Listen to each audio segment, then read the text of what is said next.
Wow, so today with afternoon training, như được mình to mấy đi liên tiếp, tôi tình mình ca liên tam video chỉ sai của đấy là mình thay được phương này chẳng nhà cũng xâm một nước với bom bật chọc để tôi tình mình này mình bốn để tôi tình mình sẽ mùa than để đọc này bây giờ bom bật chọc tái chẳng này đi như đừng to tiếp cho vào nè sẽ xong từng đọc mùi chẳng môn đường liên châu mê đến được xung đựng thực đá chứ nó không sai của đấy chương trình này phải có nên đọc bằng buồn chương trình này mình đọc bằng vốn sạ miên chỉ muốn một thấy mùi hay sạ tới một thấy mùi đúng sạ mùi tháng miên chỉ muốn đọc hay sạ xóm miên chỉ muốn đọc mùi hay video muốn cứ được cùng vào cho phát tôi mình này sạ mùi tháng tiếng tiếng đọc nắng hayอย่างนี้ยืนหนึ่งชั่วโมงเราสระซ่อมเติมดอกมวยphân tái mà tha sạ mùa tháng mình tha sạ xong thì cứ sẽ phải sạ một nông của sao của đấy để dân sử dụng đúng cứ sạ nông sao của đấy mới chỉ đúng một thấy phải mùi bà chắc là đi dân đừng chua tầm cam sạ xong tầm đó sạ xong tí mùi sạ xong tí mùi ní cứ sạ sạ ai ai ai sạ ai đôi thì khi dân ban đăng sao phát ban thành sao của đấy dân tụi xe bạc ná thì dương được xeពីឆ្វេងទៅស្ដាំពីលើចុះទៅក្រោមអញ្ចឹងយើងត្រូវទៅសេពីឆ្វេងទៅស្ដាំមុនពីលើចុះក្រោមមុនដោយសារខាងឆ្វេងអញ្ចឹងយើងត្រូវទៅសេពីលើចុះក្រោមពីលើគូដាក់ធុនទីទៅសេពីលើចុះមកក្រោមពីឆ្វេងទៅស្ដាំហើយពីលើចុះមកក្រោមពីសេរីតែនឹងសេបន្តិចអញ្ចឹងពីលើចុះក្រោមឆ្វេងទៅស្ដាំហើយពីលើចុះមកក្រោមពីលើចុះក្រោមពីឆ្វេងទៅស្ដាំហើយពីលើចុះមកក្រោមអញ្ចឹងស្រៈនេះគេហៅថាស្រៈអែស្រៈអែហើយចំពោះយើងរៀនយើងសរសេរបែបនេះប៉ុន្តែបើសិនយើងសរសេររយៈកោការដូចលោកគ្រូបាននិយាយពីម៉ោងមុនអញ្ចឹងគឺយើងសរសេររៀងមុនយើងដូចលេខ0អញ្ចឹងគឺយើងសរសេរពីឆ្វេងទៅស្ដាំហើយបើសរសេរស្រៈអែចូលឆ្វេងពីលើចុះក្រោមពីឆ្វេងទៅពីស្ដាំអានថាស្រៈអែស្រៈអែអូខេចឹងនេះគឺស្រៈផ្សំទី1ចឹងបន្តមកទៀតយើងចូលទៅកាន់ស្រៈផ្សំទី2ស្រៈផ្សំទី2គឺស្រៈអីគឺស្រៈ A ស្រៈ A ស្រៈ A ចឹងស្រៈ A យើងសរសេរបែបណាស្រៈ A ស្រៈ A A ស្រៈ A នេះគឺយើងសរសេរពីឆ្វេងទៅស្ដាំមុនដែរចឹងសរសេរពីឆ្វេងទៅស្ដាំហើយយើងសរសេរពីលើចុះមកក្រោមពីលើចុះមកក្រោមពីឆ្វេងទៅស្ដាំពីឆ្វេងទៅស្ដាំជាទិដ្ឋិមិញក្រលនេះគេហៅ handle មេឃហើយដល់ពីលើចុះក្រោមនេះគេហៅមនុស្សសារ៉ាំមនុស្សហើយមនុស្សមួយទៀតអញ្ចឹងមនុស្សពីរមេឃមួយមនុស្សពីរកើតបានទៅស្រៈមួយដែលគេហៅថាស្រៈ A ស្រៈ A អញ្ចឹងបើយើងទៅសេនេះមកតការគឺយើងសេរៀងមុនយើងសេដូច0ហ្នឹងឆ្វេងទៅស្ដាំពីលើចុះក្រោមទាំងហើយបើយើងសេស្រៈ A យើងសេពីឆ្វេងទៅស្ដាំពីលើចុះមកក្រោមពីលើចុះមកក្រោមស្រៈនេះគឺស្រៈ A ស្រៈ A អូខេចឹងនឹងយើងនឹងចូលទៅកាន់ស្រៈផ្សំទី3ស្រៈផ្សំប៉ុន្តែមុននឹងយើងចូលស្រៈផ្សំទី3យើងទៅដល់ការប្រៀបធៀបដែរដោយសារតែយើងប្រៀបធៀបទៅលើស្រៈទាំងពីរនេះគឺអានស្រដៀងគ្នាប៉ុន្តែមិនដូចគ្នាទេដោយសារអីស្រៈទី1នេះគឺអានថាស្រៈអែទី2 A A អែ A អែ A ស្រដៀងគ្នាតែមិនដូចគ្នាទេបាទអូខេចឹងតទៀតចឹងចូលមកដល់ស្រៈផ្សំទី3ស្រៈផ្សំទី3ចឹងចំពោះស្រៈផ្សំទី3នេះអឺវាហៅថាស្រៈយេនៅក្នុងមុខកញ្ចក់ខាងក្រោមនេះគឺជារបៀបអានស្រៈនេះគឺអានស្រៈ E សំឡេងខ្លីអែសំឡេងវែង E ខ្លី ai về bây giờ án mình là y tích đấy yeah yeah yeah yeah sra yeah y sầm lên clay ai sầm lên về sra yeah yeah chắc sra yeah đi bị sẽแบบណាthì những bị sẽ cứ đôi khi bạn sẽ bị chơi bị sẽ một trắng kiêng hoặc là sẽ bị lơ cho crom một bị lơ cho crom cứ như sẽ rám một lúc một tim mũi hái nhưng sẽ mình rồi tim mũi còn lớn tập tiếp mình rồi tim pi kháng kháng crom tập tiếp bị lơ cho một crom bị lơ cho crom chơi bị slam bị chơi bị slam hái bị lơ cho một crom nhưng an thá sra yeah yeah yeah nhưng an ý sầm lên lấy ai sầm lên về chính an thá yeah yeah yeah thế hay bây giờ mình xây lại đặt lâu cá tuy mình xây bật đá mình xây hiện nguồn bây giờ mình xây tại ánh mình xây sẵn đâu tại ánh mình xây hiện muốn tầm tích mình xây sẵn sẵn yeah chuyên năm hết mình nơi trong một còng bây giờ em thá sẵn yeah yeah yeah ok bắt tay mình bom của mình khác còn em tha sẵn yeah vô tầm một đòn bắt tay bây giờ em style bật của đấy cái nhưng em sẽ nó sẽ đến lấy hay sẽ e đấy sẽ ai sẽ lấy về chứ anh tha i a anh tha yeah yeah yeah ok ok cho cho tụi to tiếp nick cứ sải thì cứ sải ý bông chúng mình sải nick lúc nó vùng chọn khó nick cứ chưa được biết mình an thì mà cứ chưa biết án chưa biết an vào dưới cứ miên sải ý bông chúng mình sải sải chứ an ý sầm lấy lấy sầm lấy về nhưng an tha yeah yeah yeah cứ sầm lấy ý tích mình tiền y hay bông chúng sẽ như thế mà nó ok trái như an thá yeah yeah yeah như sra yeah sra yeah này được kia như như được xây pitch point sra một trái được xây pitch point sra càng lớn muốn tóm tiếp pitch point sra mũi tiên tóm tiếp lên cho crom đi lên cho một crom ba hai handle mây tim muối mây tim pí một nút xà rám tim muối một nút xà rám tim pí trái như bậc cao vang tàu chiết sra mùi tiết để dân hạt thá sạ yeah y sầm lên lấy ai bên này y sầm lên lấy sầm lên quên hay bà sinh dân bà xây đã phao cái dân xây hiện môn dân xây hiện môn hái toàn mà tiết dân bà xây sạ yeah tôi tại mà đó bị chơi được bị nơ trong một cái bị nơ trong một cái đó để dân hạt thá sạ sạ ấy kia cứ sạ yeah yeah okay. Chẳng toàn mà tiết cứ dân cho tao cam các cái phép xạ từ pi này taแต่ម្ដងសត្វទាំងពីរនេះស្រដៀងគ្នាប៉ុន្តែអានគឺមិនដូចគ្នាទេមិនដូចគ្នាថងណាគ្នា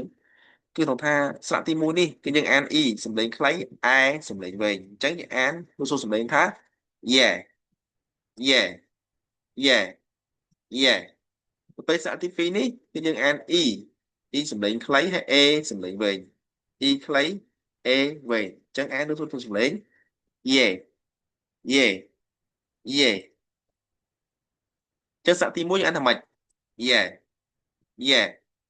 yeah ស័ក្តិទី2 yeah yeah yeah yeah yeah yeah yeah អូខេគឺការអានមិនខុសនឹងទូបានថានេះយើងអានថាស័ក្តិទី1យើងអានថា yeah ស័ក្តិទី2អានថា yeah អូខេបើមានអីឆ្ងល់គឺយើងអាចរៀនសរសេរដោយខ្លួនឯងហើយយើងអាសាអានពេលយើងសរសេរប្រើយើងអានប្រើទៅឆាប់ចេះស័ក្តិទាំងអស់នេះអូខេអញ្ចឹងបន្តមកទៀតយើងចូលដល់ស្រៈមួយទៀតគឺស្រៈ wow wow ស្រះវ៉ា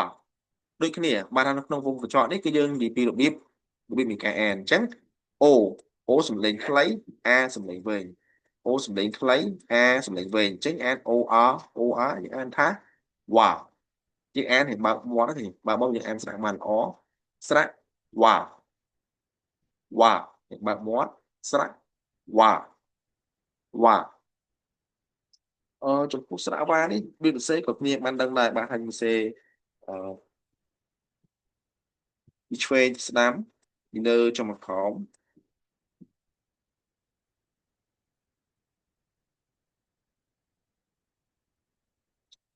អឺពីលើចុះក្រោមពីឆ្វេងទៅស្ដាំ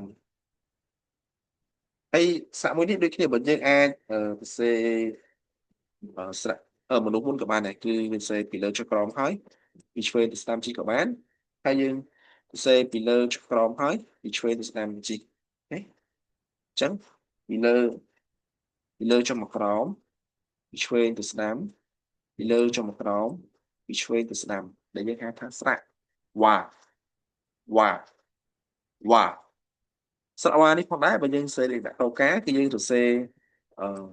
រៀងមុនតមកទៀតយើងសរសេរស្រៈអូដាក់ស្រៈអាចេះយើងអានថាស្រៈវ៉ាវ៉ាវ៉ាអូខេចឹងស្រៈនេះគឺស្រៈវ៉ាយើងអានគេដាក់បើកមាត់អូខេអញ្ចឹងយើងចូលទៅបន្តទៀតគឺយើងចូលដល់ស្រៈវីអ៊ូអ៊ីអញ្ចឹង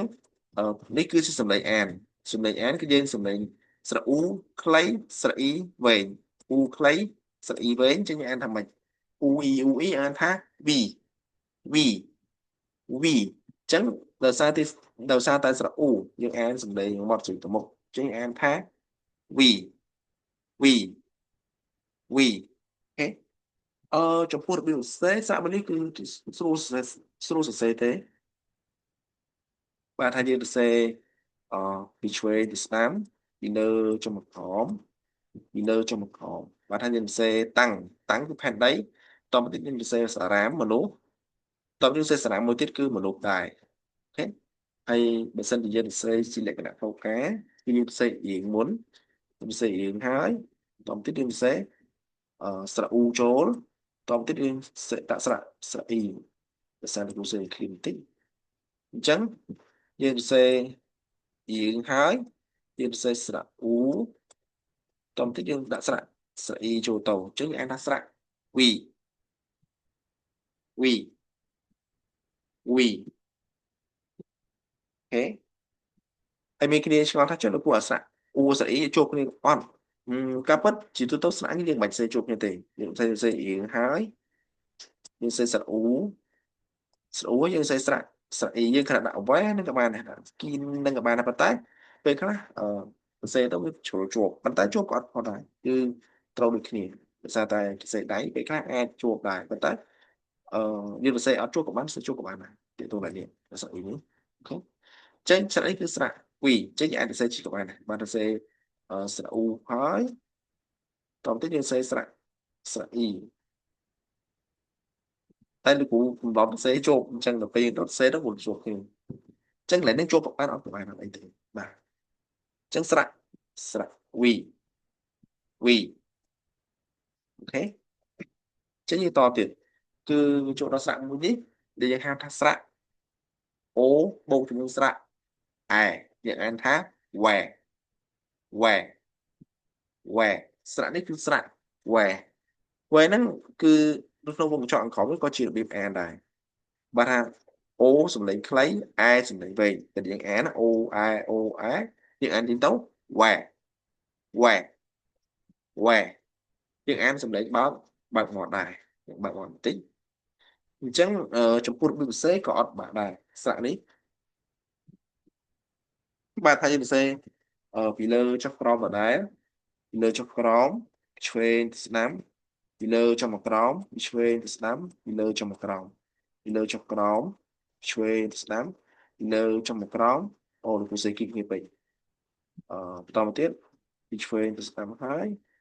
ពីលើចុះក្រោមតែនេះអង្គាចេះលោកគ្រូសេឡើងវានេះចោះបាទថាលោកសេស្រអូហើយយើងសេស្រៈអែយើងអានថាស្រៈអូយើងអានសំឡេងខ្លីអែសំឡេងវែងអញ្ចឹងយើងអានថាវ៉ែវ៉ែវ៉ែដោយសារតែផ្ដើមដោយស្រៈអូអញ្ចឹងយើងអានឲ្យបើកមាត់បន្តិចអូអែអូសំឡេងខ្លីអែសំឡេងវែងអញ្ចឹងអានថា where where where okay ហើយចំពោះយើងសរសេរអ្នកខកការយើងត្រូវសរសេរអៀងមុនអញ្ចឹងសរសេរអៀងហើយយើងសរសេរស្រៈស្រអូចូលតបន្តិចយើងសរសេរស្រៈស្រៈអែប៉ុន្តែលោកគ្រូសរសេរឃ្លាបន្តិចគេចំពោះសរសេរស្អាតដល់ទៀតបានថាយើងសរសេរអៀងចូលអៀងហើយយើងសរសេរស្រអូហើយយើងសរសេរស្រៈស្រៈអែដែលអានថា where អូសំឡេងខ្លីអែសំឡេងវែងអូខេចេញចូលរស័ព្ទមួយទៀតស្រៈនេះដូចគ្នាបានថាស្រៈអូបូកជាមួយស្រៈអេតែមួយអូបូកអានេះអូបូកអេនេះជាសំឡេងអានេះមករងចង់ទៅគ្រូសេនេះអញ្ចឹងដល់ពេលយើងអានអូសំឡេងខ្លីអេសំឡេងវែងចេញអានថាម៉េច where អញ្ចឹងសារនេះយើងអានបើកមាត់ដូចគ្នាយើងអានមាត់ឲ្យបើកទៅមុខបន្តិចយើងអានថា where អាស្រៈមុន where ស្រៈនេះ where អូខេស្រៈ where ស្រៈ where នេះដូចលោកសេគឺអត់បាក់ទេគឺយើងសរសេរពីលើចុងក្រោមពីឆ្វេងទៅស្ដាំពីលើចុងក្រោមពីលើចុងក្រោមឆ្វេងទៅស្ដាំហើយពីលើចុងក្រោមហើយយើងសរសេរជាអ្នកប្រការគឺសរសេរយើងមុនហើយតបទៅសរសេរស្រអូអញ្ចឹងសត្វនេះយើងអានថាអូសំឡេងខ្លីអេសំឡេងវែងអញ្ចឹងអានថាម៉េចអូអេយើងអានថា where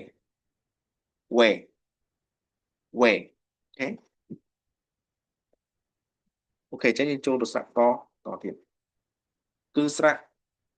អ៊ូបូកជាមួយនឹងស្រៈអេអញ្ចឹងនៅក្នុងមុខកញ្ចក់នេះគឺជារបៀបនៃការអានដូចគ្នាអ៊ូសំឡេងខ្លីអេសំឡេងវែងអ៊ូសំឡេងខ្លីអេសំឡេងវែង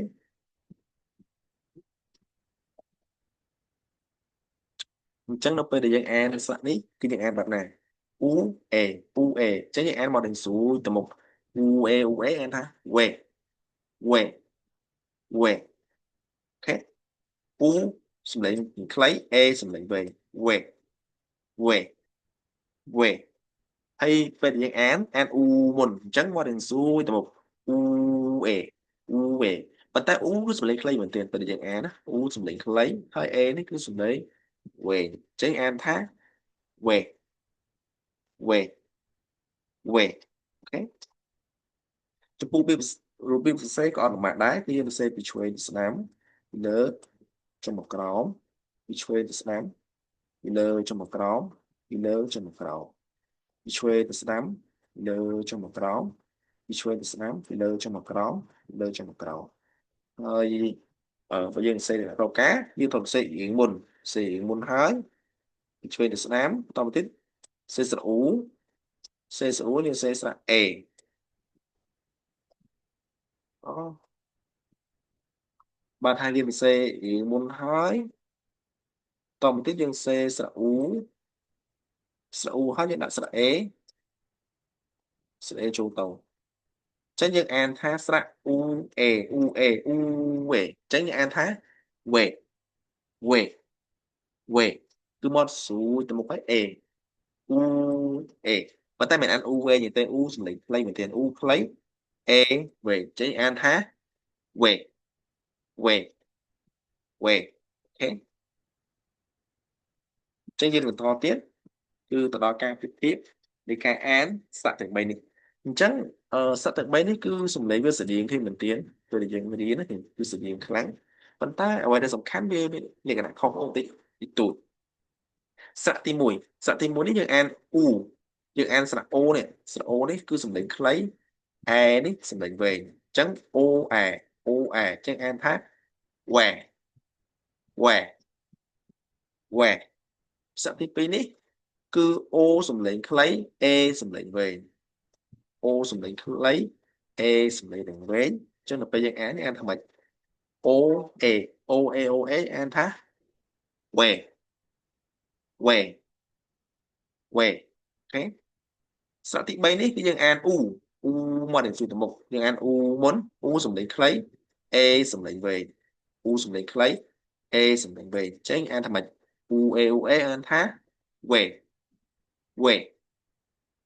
we អូខេចឹងលោកគ្រូអានឡើងវិញបានថាសាក់ទី1លោកគ្រូអានសាក់ទី1សាក់ទី2សាក់ទី3ទៀតម្ដងចឹងសាក់ទី1យើងអានថាម៉េច o a អានថា we we សាក់ទី2 o a អានថា we we we សាក់ទី3 u ជាមួយនឹងស្រៈ a អញ្ចឹងស្រៈ u និងស្រៈ a អញ្ចឹងអានថា u ខ្លី a វែងអានថា we we we អូខេអញ្ចឹង we we we we we we អូខេអញ្ចឹងស្រៈទាំង3នេះសំឡេងស្តៀងគ្នាតែមិនដូចគ្នាទេហើយដល់ពេលយើងរៀនបានច្រើនទៅយើងនឹងដឹងថាអូហ្នឹងពិតជាមិនដូចគ្នាមែនបាទអានទៅគឺខុសៗគ្នាតិចតិចតួចមែនទេតែសំឡេងគឺស្តៀងគ្នាទេអូខេជាយើងតទៀតយើងចូលទៅស្រៈមួយទៀតគឺស្រៈស្អីគ្នាគឺស្រៈ w w ក្នុងវងកញ្ចក់នេះគឺជារបៀបអានយើងអាន u សំឡេងខ្លី o សំឡេងវែងអញ្ចឹង u o u o ដល់ពេល u o យើងអានថា w w w អញ្ចឹងដល់ពេលអានគឺយើងមាត់ស្រួលត្បូងដែរដោយសារតែដើមដោយស្រៈ u មុនអញ្ចឹងអានថា w w w ហើយចំពោះវិសេសក៏មិនបានទេយើងសេស្រៈ u មុនសេស្រៈ u តបន្តិចយើងសេស្រៈអយើងសេស្រៈ u មុនហើយតបន្តិចយើងសេស្រៈអចូលទៅហើយបើរៀនវិសេសជាលក្ខណៈការគឺវិសេសរៀងមុនហើយបន្តទៅវិសេសស្រៈ u យើងសេស្រៈអចូលទៅដែលយើងអានថាស្រៈ w w w w អូខេអញ្ចឹងបន្តមកទៀតយើងចូលដល់ស្រៈឯម្ដងគឺស្រៈអីគេខ្ញុំគឺស្រៈអ៊ុយស្រៈអ៊ុយនេះគឺជាស្រៈទី10ទី11ស្រៈផ្សំរបស់យើងអញ្ចឹងស្រៈអ៊ុយនេះគឺជាស្រៈទី11ហើយเราស័ក្តិសមទាំងអស់ហ្នឹងអញ្ចឹងស្រៈអ៊ុយនេះផងដែរគឺកើតឡើងជាស្រៈ2គឺស្រៈអ៊ឺបូកនឹងស្រៈអ៊ីគឺតាំងបូកជាមួយនឹងផែនដីគឺសារមនុស្សពីលើចុះក្រោមពីឆ្វេងទៅស្ដាំនេះថាតាំងផែនដីពីលើចុះក្រោមថាមនុស្សសារ៉ាមអញ្ចឹងផែនដីបូកជាមួយនឹងមនុស្សបង្កើតបានទៅជាស្រៈនោះទៀតយើងហៅថាស្រៈអ៊ុយស្រៈអ៊ុយអូខេស្រៈអ៊ុយនេះផងដែរយើងសរសេរអត់បែកយើងសរសេរពីឆ្វេងទៅស្ដាំពីលើចុងក្រោមអូខេ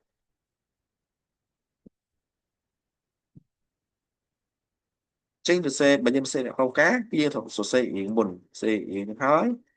យើងសរសេរពីឆ្វេងទៅស្ដាំហើយពីលើចុងមកក្រោមសរសេររៀងហើយ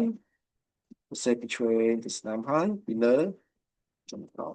ដោយសារតែពីសរសេរលើកុំព្យូទ័រវាអត់សូវស្អាតដូចយើងសរសេរតល់ទេបានសរសេរយើងហើយតបទៀតសរសេរស្រៈតបទៀតសរសេរស្រៈអ៊ីចូលតចឹងយើងបានស្រៈថ្មីមួយដែលយើងហៅថាស្រៈអ៊ុយស្រៈអ៊ុយអូខេចឹងលោកគ្រូនឹងអានឲ្យយើងម្ដងទៀតលោកគ្រូអានស្រៈទាំង11ហ្នឹងម្ដងទៀតចឹងស្រៈទី1យើងអានថាស្រៈអែស្រៈអែស្រៈអែស្រៈទី2គឺស្រៈអេស្រៈអេអូខេស្រៈទី3និងស្រៈទី3នេះគឺការប្រៀបធៀបស្រៈទាំងពីរនេះគឺអែអេអែអេស្រៈទី3គឺយើងអាន e ខ្លី a e សំឡេងខ្លី a សំឡេងវែងអញ្ចឹងអានថាម៉េចស្រៈ yeah yeah yeah អូខេស្រៈទី4នេះគឺយើងអាន e សំឡេងខ្លី a សំឡេងវែងអញ្ចឹងអានថាម៉េច e a a អានថា yeah yeah yeah អូខេយើងប្រៀបធៀបយើងអានថា yeah yeah yeah yeah yeah yeah អូខេតបបន្តិចគឺស្រៈអីគេគឺស្រៈវ៉ាវ៉ា o a o ខ្លី a វែងអញ្ចឹងវ៉ា អូខេចឹងស្រៈមួយនេះគឺស្រៈ វីវីវីស្រៈវីនេះគឺអ៊ូសំឡេងខ្លីអ៊ីសំឡេងវែងអញ្ចឹងអានថាអ៊ូអ៊ីអ៊ីអានថាវីវីហើយស្រៈនេះគឺអូសំឡេងខ្លីអែសំឡេងវែងពេលអានអូអែអែអានថាវ៉ែវ៉ែស្រៈមួយនេះអូសំឡេងខ្លីអេសំឡេងវែងអញ្ចឹងអានថាវ៉ែវ៉ែវ៉ែអូខេស្រៈមួយនេះអ៊ូសំឡេងខ្លីអេសំឡេងវែងអ៊ូអេអ៊ូអេអានថាវ៉ែវ៉ែវ៉េដោយសារមួយនេះអានមកស៊ូទៅមុខសារនេះអានបើកមាត់សារមួយនេះអានមកស៊ូដោយសារស្រៈអ៊ូអ៊ូហើយអ៊ូអ៊ូជាមួយនឹងអេអញ្ចឹងអានថាវ៉េវ៉េអូខេដល់ពេលយើងប្រៀបធៀបសព្ទទាំង3ហ្នឹងសព្ទទី1យើងអានថាវ៉ែវ៉ែសព្ទទី2វ៉េវ៉េសព្ទទី3អ៊ូអេយើងអានថាវ៉េវ៉េអូខេអញ្ចឹងស្រៈមួយនេះគឺស្រៈវវវហើយស្រៈចុងក្រោយទី11យើងនេះគឺស្រៈអ៊ុយស្រៈអ៊ុយស្រៈអ៊ុយអូខេអញ្ចឹងសរុបមកវិញបានស្រៈទាំង21នេះគឺមានប៉ុណ្ណឹងវីដេអូមុនគឺយើងនិយាយអំពីស្រៈមូលដ្ឋានទាំង10ហើយវីដេអូនេះគឺយើងនិយាយពីស្រៈផ្សំទាំង11អញ្ចឹងស្រៈទាំងអស់គឺ21ហ្នឹងឯងហើយនេះគឺជារបៀបអានដែលលោកគ្រូអឺនិយាយគ្នាដែរបាទថាស្រៈផ្សំពីឈុំមើមនេះគឺនេះគឺជារបៀបអានជាភាសាខ្មែរដែលលោកគ្រូសរសេរតែប៉ុន្តែវាមិនដូច100%ទេពីព្រោះយើងរៀនជាក់ស្ដែងអញ្ចឹងទី1នេះអានថាស្រៈអីស្រៈអែស្រៈអេស្រៈអានេះមានអ៊ីមួយតិចអ៊ីអែអ៊ីអែអញ្ចឹងអានថាយេយេយេយេវ៉ាវីអីហ្នឹងទៅអូខេហើយបន្តទៀតគឺស្រៈផ្សំទាំង5ចុងក្រោយនេះស្រៈទី1យើងអានថាអូខ្លីអេវែងអញ្ចឹងអានថាវ៉ែវ៉ែវ៉ែស្រៈទី2អូខ្លីអេវែងអញ្ចឹងអានថាវ៉ែវ៉ែវ៉ែស្រៈទី3អ៊ូខ្លីអេវែងអញ្ចឹងអានថាម៉េចគេអ៊ូអេអានថាវ៉ែវ៉ែវ៉ែស្រៈមួយនេះគឺស្រៈទី4នេះគឺស្រៈវ៉ស្រៈចុងក្រោយគឺស្រៈអ៊ុយស្រៈអ៊ុយហើយបើសិនជាអាចដើម្បីគ្នាឲ្យច្បាស់ហើយនឹងចេះបន្ថែមទៀតគឺគ្នាត្រូវសរសេរចូលសភៅហើយគ្នាអាចសរសេរស្រៈនឹងសរសេរស្រៈមួយនោះសរសេរ10ដង20ដង30ដងក៏បានពេលគ្នាសរសេរទៅដើម្បីឲ្យសមដៃហើយយើងសរសេរប្រើយើងអានប្រើសរសេរបណ្ដាយើងអានបណ្ដាអូខេនេះដូចគ្នាវាសរសេរបណ្ដាយើងអានបណ្ដាអញ្ចឹងស្រៈផ្សំទាំង11នេះអឺក៏គ្នាយើងគួរតែចេះអស់ចំពោះភាសាកូរ៉េបានអត្ថនៈមូលដ្ឋានគឺសំខាន់ណាស់មិនថាជាស្រៈមិនថាជាព្យញ្ជនៈមិនថាជាការប្រកបឬក៏លេខអីទេគឺតែខាត់គ្រាន់តែចេះបើសិនជាគ្នាអត់ចេះស្រៈមូលអត់ចេះថ្នាក់មូលដ្ឋានភាសាកូរ៉េច្បាស់ទេអញ្ចឹងដល់ពេលយើងរៀនសភៅឬផ្សេងៗគឺយើងតាមអត់តាន់ទេហើយធ្វើឲ្យយើងមានការលំបាកប៉ុន្តែបើសិនយើងចេះស្រៈច្បាស់ព្យញ្ជនៈច្បាស់ការប្រកបច្បាស់ហើយនឹងលេខច្បាស់អញ្ចឹងគឺល្អមែនទែនហើយវាធ្វើឲ្យយើងអ្នកថាចេះមូលដ្ឋានច្បាស់ទៅរៀនគឺទៅមុខតែម្ដងប៉ុន្តែបើអ្នកច្បាស់មូលដ្ឋានទេរៀនភាសាកូរ៉េគឺពិបាកដែរបាទចឹងដោយសារតែថ្ងៃនេះយើងពុំដាក់ស្រេចអឺ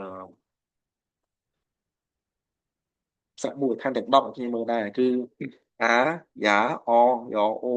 យ៉ូអ៊ូយូអ៊ឺអ៊ីនឹងឯងហើយនេះគឺស្រៈមូលដ្ឋានទាំង10តមកទៀត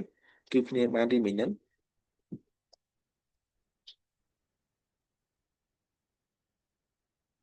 បាទថាស្រៈផ្សំទាំង11ស្រៈផ្សំទាំង11អូខេ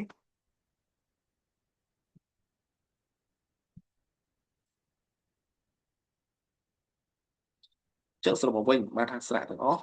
មានចំនួន21ហើយព្យញ្ជនៈមាន15 19យូរទៅស្រៈទាំង21ព្យញ្ជនៈទាំង19នេះគឺទៅច្បាស់កាលណាយើងច្បាស់ហើយគឺការប្រកបអត់បាក់ទេហើយបន្តទៀតយើងចេះលេខច្បាស់ទៀតទៅអត់បាក់ទៀតអញ្ចឹងដល់ពេលយើងរៀនចូលសភៅមកថា event topic ឬក៏សភៅ short ខាងឬក៏សភៅភាសាកូរ៉េទូទៅផ្សេងៗទៀតគឺអាចរលូនបានច្រើនអត់មានចេះស្រៈច្បាស់ជួយជំនាញច្បាស់គឺយើងអាចរៀនឆាប់ចេះទៀតបាទអូខេថ្ងៃហ្នឹងមានប៉ុណ្ណឹងហើយអរគុណច្រើនសុខសប្បាយទាំងអស់គ្នាបាយបាយអ្នកទាំងអស់គ្នា